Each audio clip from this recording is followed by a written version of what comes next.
ఎప్పుడైనా చికెన్‌లో ఇలా చిక్కుడుగాయ వేసి కర్రీ ప్రిపేర్ చేశారా? ఒక్కసారి ప్రిపేర్ చేయండి. చాలా టేస్టీగా ఉంటుంది.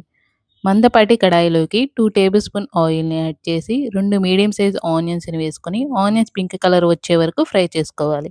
మరీ ఎర్రగా ఫ్రై చేయాల్సిన అవసరం లేదు.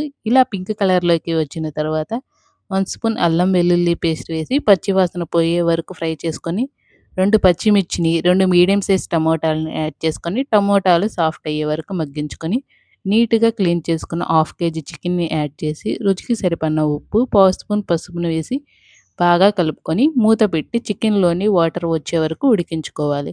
చికెన్‌లోని వాటర్ రిలీజ్ అయిన తర్వాత పావు కిలోలోని సగం చిక్కుడుగాయలని యాడ్ చేసుకోవాలి. పప్పు ఉన్న చిక్కుడుగాయలని యాడ్ చేసుకోండి. కర్రీ టేస్ట్ చాలా బాగుంటుంది. ఒక్కసారి కలిపి మూత పెట్టి చికెన్‌లోని వాటర్ అంతా ఇంకే వరకు ఉడికించుకోవాలి. చికెన్‌లోని వాటర్ ఇంకిన తర్వాత 2 స్పూన్స్ కారం, 1 స్పూన్ ధనియాల పౌడర్ వేసుకొని మసాలాలన్నీ చికెన్‌కి పట్టేటట్టు బాగా కలుపుకోవాలి. ఇలా కలుపుకొని 1 గ్లాస్ వాటర్‌ని యాడ్ చేసి మూత పెట్టి కర్రీ దగ్గర పడే వరకు ఉడికించుకోవాలి. కర్రీ ఇలా దగ్గర పడిన తర్వాత లాస్ట్‌లో కొంచెం గరం మసాలా, కొత్తిమీర వేసుకొని 2 మినిట్స్ ఉడికించి స్టవ్ ఆఫ్ చేసుకుంటే ఎంతో టేస్టీగా ఉండే చిక్కుడుగాయ చికెన్ రెడీ అయిపోతుంది. ఒక్కసారి ఇలా ప్రిపేర్ చేయండి. చికెన్ తెచ్చినప్పుడల్లా ప్రిపేర్ చేస్తారు. అంత టేస్టీగా ఉంటుంది.